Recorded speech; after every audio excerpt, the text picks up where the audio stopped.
Hey everyone, thanks for joining us for our second worship off stage. My name is Laura. I'm Lauren. I'm Lucas. These are some really good friends of mine, and we're just going to have a conversation about songs and some of the worship dynamics right now for this season.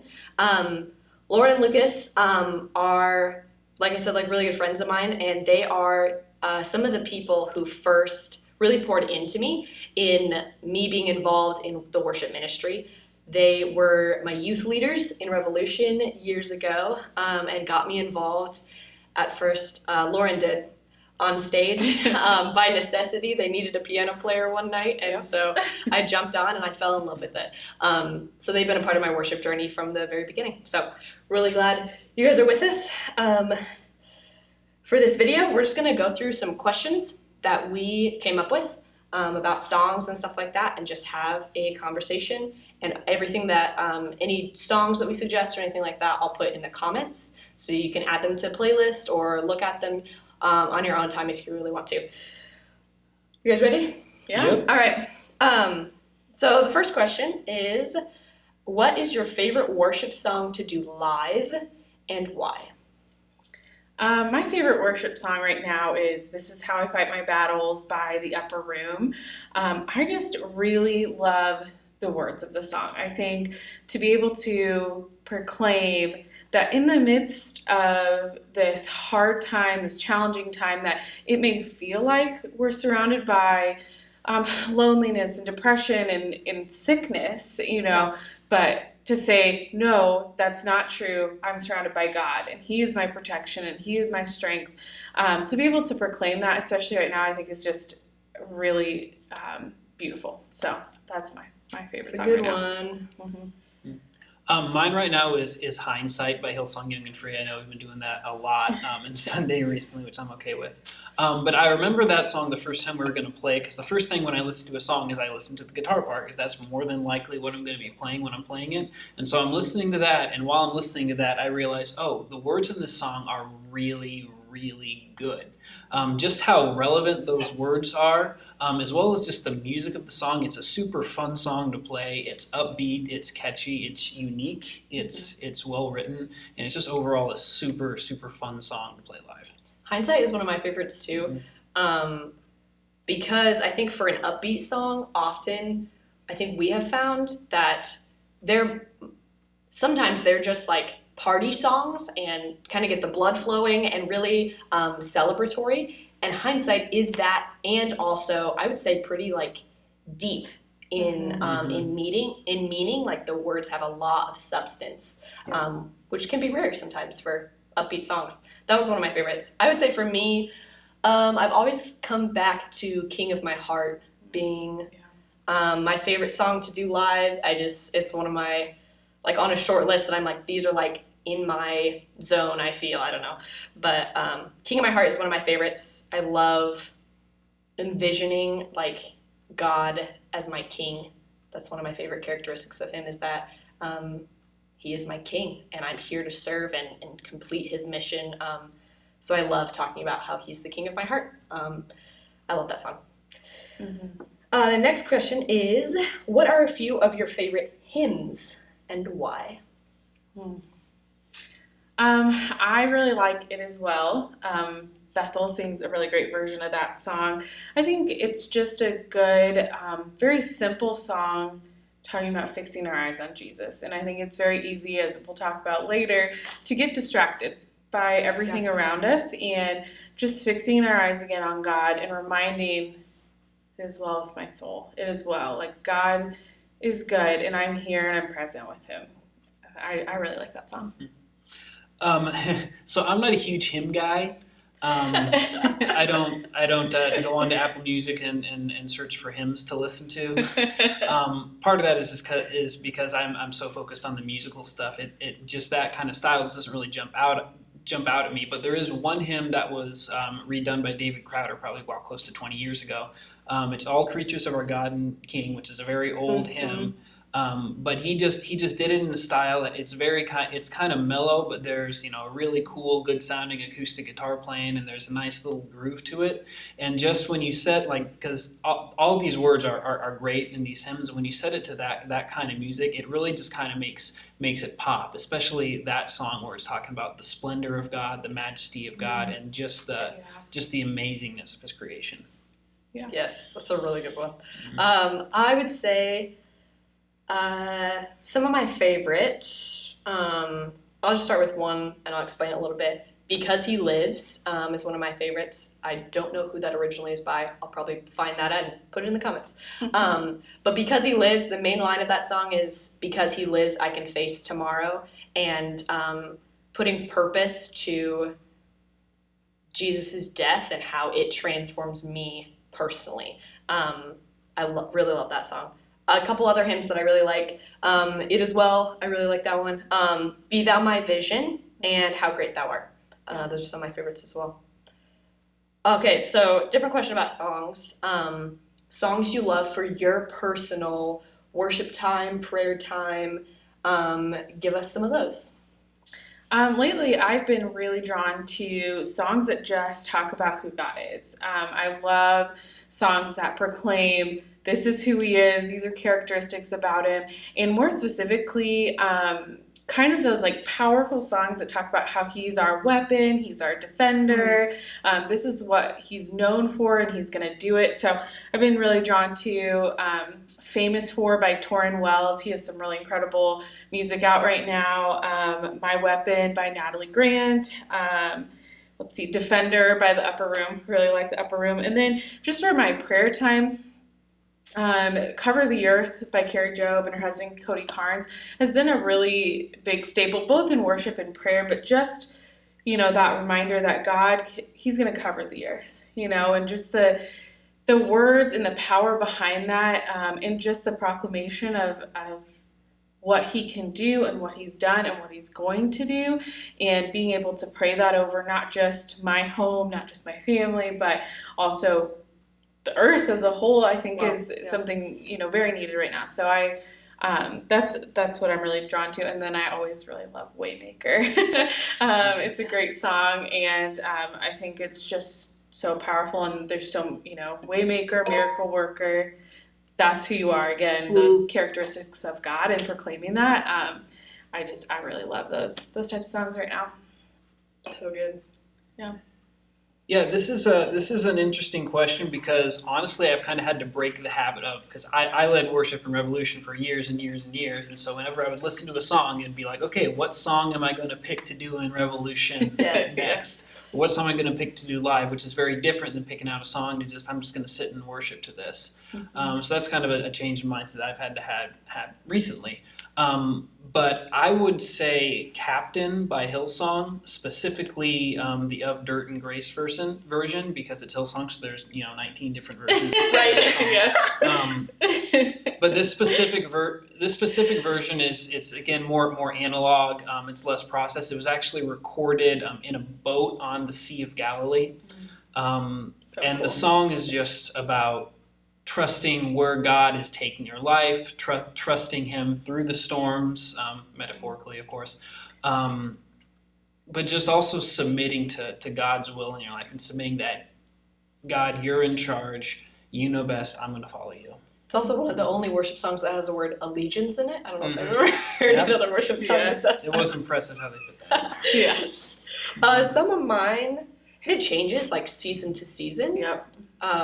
Next week I may have a completely different list, but some of the songs that I love for just my personal time, some of them I sing, some of them I turn into a prayer, and I try and mean those words as I'm talking to God, using them as substance of conversation and towards God. And those are New Wine by Hillsong, Lean Back by Capital City Music, and Goodness of God by Bethel. Goodness of God is pretty self-explanatory. It sings about the goodness of God. Lean Back, the main line of that song is lean back into the loving arms of a beautiful Father. That's the main line of that. It's a song that I just kind of sit in and listen to. and really become aware that like God's right here. I really love that one. And then New Wine is one that is a lot about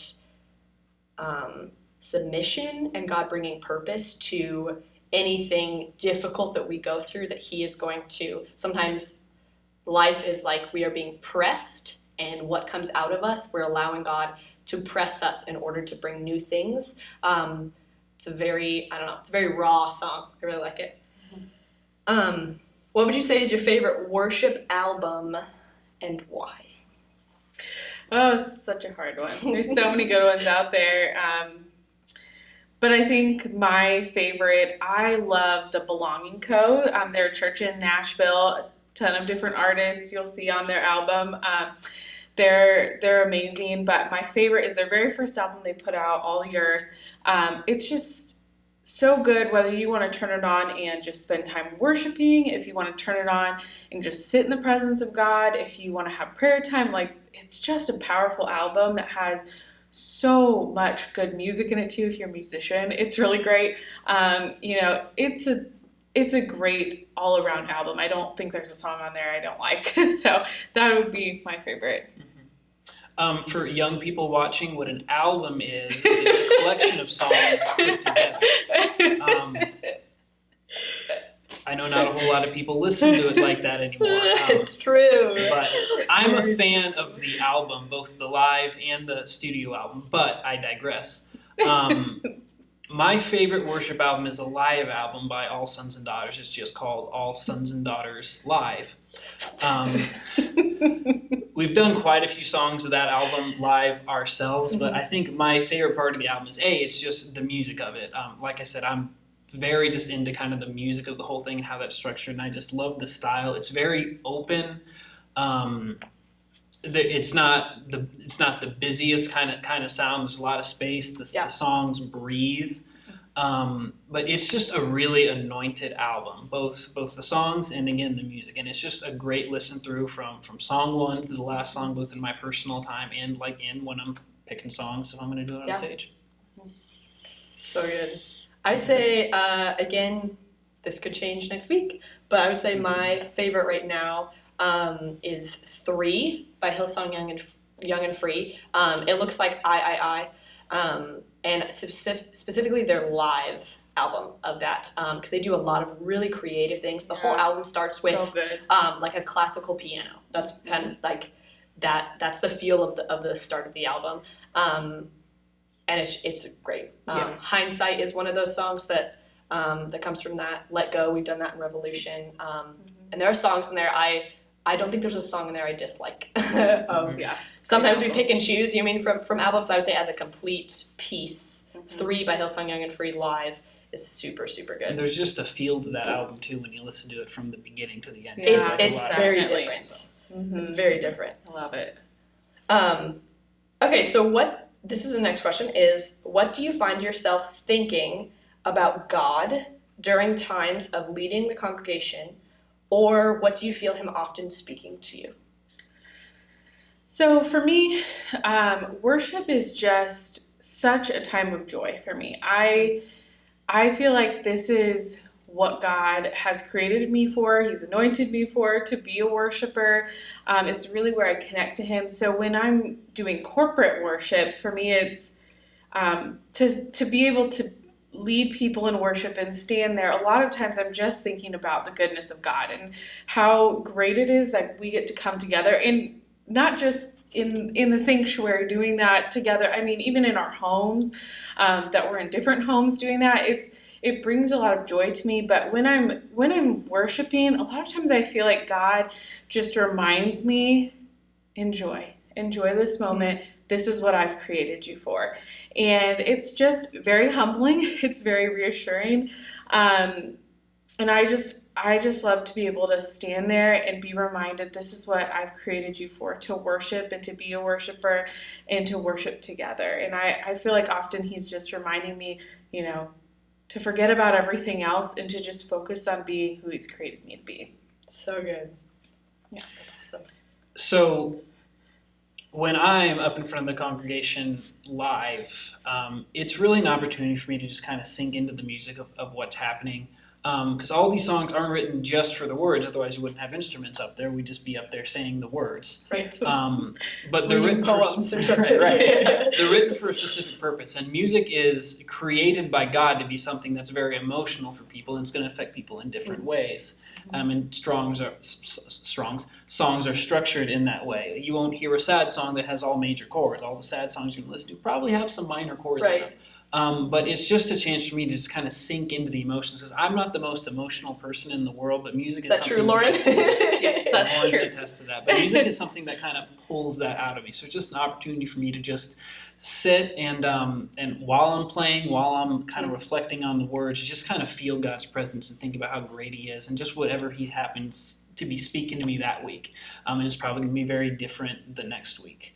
Yeah. But that's also why it's very important to me for when I come to play on Sunday morning to be prepared, so I have that chance. So I'm not thinking about what note I'm going to play next, but I can just sink into that because I'm already ready. I know what's going on. It's just in the back of my mind. Yeah, and Lucas, you've had the opportunity to lead. I mean, I've done this. You might have done this years ago, but to lead from a mic, or lead from a mic and an instrument, or just play the instrument, and you often have a different perspective of only playing from an instrument, whereas Lauren and I are holding a mic the whole time. So that different perspective is so awesome. Yeah. I would say for me, what I think about God, or what I feel like He's speaking to me, often I just keep it really, really simple, and I picture Him in front of me as though I am in the throne room, and Him in all of, my mind can't fully, think of the correct picture of what God looks like in all of His glory and majesty, but as much brilliance as I can picture, that's what I picture, and I humbly am getting to speak to Him face to face, and that really kind of just levels anything that I came in with that morning, or whenever we're having a worship set, whatever day it is, like how I am doing that day, I enter the room with that, and I lay it at His feet. Or what my week was like, I come in with that, but it quickly, I forget about it, in comparison to speaking to Him face to face. And even on the good sides of that, the new things I learned about God in the week, or the great conversations I had with people, or somebody I got to minister to, I bring that in too, and I lay it at His feet. Yeah, that's good.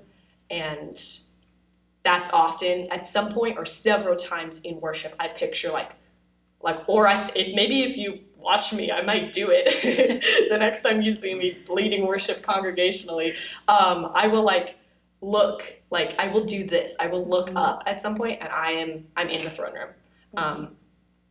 And that just really helps me stay in the right mindset while I'm there. And also, I also kind of remember that heaven right now is worshiping, is glorifying God. And whenever we get the opportunity to play an instrument, or to lead a song, or to create that moment with a group of people, we are intersecting heaven and earth, and doing, like Lauren was saying, what we were created to do. That's what we will do for all of eternity. Not necessarily saying that music will always be involved, but the heaven and earth are intersecting when we invite God's presence and acknowledge that He's here. Yeah. It makes it really special. It gives me a lot of purpose behind what I'm doing. So kind of a similar question, but how do you stay focused on God in personal times of worship? Well, I am easily distracted. I feel like maybe it's because I'm a woman, I don't know, but I feel like I think about a million different things all at once. My brain is always multitasking, so this is hard. For me, something that I personally have to do to really stay focused, whether it's Lucas and I at home where he pulls out the guitar and we're just doing our own personal worship, or I have my music on my phone. A lot of times I'll connect it to our Bluetooth speaker, put my phone down in the other room and walk away, so it's nowhere near me. Because if it's next to me, I'll just pick it up out of habit and look at it. If it goes off, I'll just start doing something else. And if I don't have it near me and I don't have other distractions, a lot of times I can just sit and focus on the words of the song. That helps too. Journaling helps.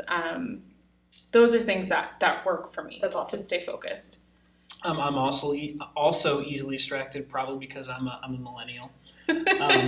But yeah, eliminating distractions, I think, is the big thing if you actually want to sit down and have a time of worship. Have quality time. Quality time, yeah. Yeah. So whether that's while I'm playing my guitar, so both of my hands are occupied and I can't pick up my phone. But really just deciding this is what I'm going to do for the next 15, 20, 30, however long minutes, and just sticking with that and putting yourself in an environment where you're able to do that, picking out all the songs that you're going to listen to in advance and not having to pick up your phone and you're going to pick the next song and then before you know it, you've been on Facebook for 20 minutes. And that sort of thing, but just dedicating a certain amount of time. That's awesome. Something that helps me, just like really practically helps me stay focused and remember like what I set aside this time to do, like the purpose of it. I have to maintain me being like physically involved, not just mentally involved, but like but raising my hands or kneeling or pacing or something that kind of reminds my body that my spirit is in charge in this moment. That I'm submitting, I'm humbling myself to show physically what my spirit is doing before the Lord.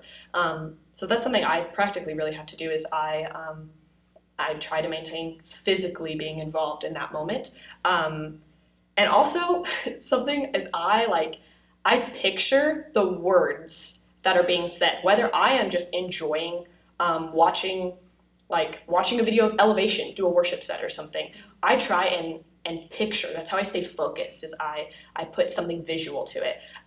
Or whenever I lead, whenever I sing like Living Hope, and the last verse talks about how his body began to breathe, and it references the Lord like a lion. I picture all of those things. I picture like a dead body breathing and coming out of the grave, and a physical lion. Like I try and put as many visual things to it so that I remember it and I stay focused. I don't know. That helps me. Okay, final question. If you could say one thing to the congregation to encourage them about worshiping in their homes in this digital church season, what would you say? I have really loved this season. I know it's kind of weird to say, I don't love what's going on in the world, but for us to sit there at home and to be watching the same service as you and my parents and my sister and her husband, to be watching it with others has been really encouraging for me. I think that it's really cool that the presence of God doesn't just live in the church, and now it lives in our homes, and that the same presence of God that I feel in my home when I'm worshiping or when I'm listening to Andy preach, or God moving and speaking to me is moving and speaking in other people's homes as well. I think that's just an incredible picture, and it's not just in Omaha, it's not just in Bellevue, it's across the United States. People are tuning in and they are having the same encounters with God in their home. And that has been just so encouraging to me to be able to, sit there and we get done with worship. And my mom texts me and she's like, wow, I really felt God moving as we, did worship. And I'm like, oh man, me too. This is what God said to me. It's just so powerful. I think it's so powerful and so encouraging that, He's everywhere. He's in our homes, and we can do this together. That's awesome. I think that now is a good time for people to realize how many options there are out there, and how easy it is to kind of bring in that music and whatever way is best for you to kind of feel the presence of God. There's thousands of songs out there that you can just on your phone that you can just bring up whenever you want to. There are worship leaders in churches that have recorded all of these really, really good just worship services for you to bring up whenever you want to. Mm-hmm. So while worshiping at Bellevue Christian Center at the church is great, this is a good time to discover that you don't have to wait for that every week. Mm-hmm. It's something that you can seek out. You can spend time with God kind of on your own terms without having to follow the church schedule, and just how many options are available for you to do that. That's awesome. Something that I would really encourage everybody to do is to, like I just said, like a way that I personally, it helps me to stay focused is to be physically involved. I would encourage you, even in your homes, stand and raise your hands like you would if there were 100 other people around you. I mean, like when we gather here, continue to train yourself, if you see it this way, to be responsive in the Lord's presence. That you don't just default to comfort. I would say if you can, then stand up and sing with and raise your hands and interact to teach yourself to maintain response when we're doing a service or something like that. And then also, I just think when you have regularly invited the Lord's presence into your home, worshiped with your children, if you have them, whoever lives with you, that your home will change. And maybe that's something that's new for your for the place that you live, is to have worship music on, to have a sermon on. Your dwelling place will change because of that. And so continue to do that and explore way more options that there are. There's so many things. Not with BCC alone, there's something like every day, but also the thousands of churches across our country have things online as well, and across the world. And there's lots of worship leaders out there putting out content for things you can listen to. There's stuff like what Steph Curry's doing, Home in Hallelujah, with his wife. Different artists coming together on Instagram to do worship services, which is just so incredible. I mean, there's lots of resources. We have a ton here, and then there's tons out there. Like Lucas said, a great opportunity to explore the digital opportunities out there right now. That is all we have prepared. So thank you guys for joining us and listening in on our conversation. I hope that some of this was encouraging and refreshing, and we'll put any songs that we said will be in the comments if you want to create a playlist and try out some new songs. So thanks, Lucas. Thanks, Lauren. We'll see you guys later. Bye.